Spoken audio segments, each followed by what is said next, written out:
मुलगी दिसल्या बरोबर होय होय आणि लागली की रडायला. रडणारच की व बारक्या मुलाचं काय असतं तेव्हा. आणि मग आता या असं असणारे सोड आता मला आपण म्हणायचं आहे काय हरकत नाही तुम्हाला काय म्हणा की ह्या का आपण खापून गळ्यात मारलाय पीटी आहे आपण काय शब्द चमच्या कसं असेल तसं असेल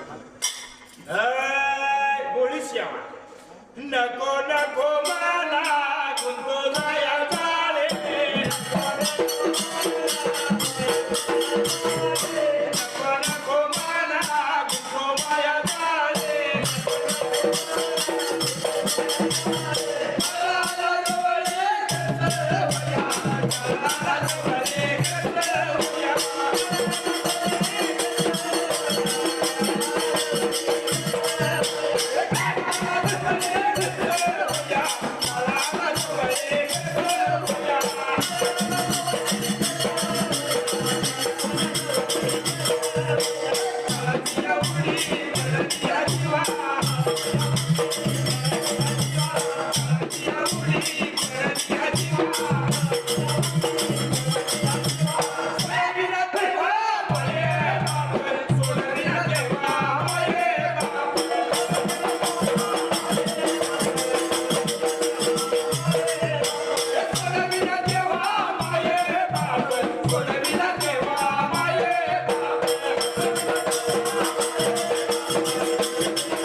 Hey!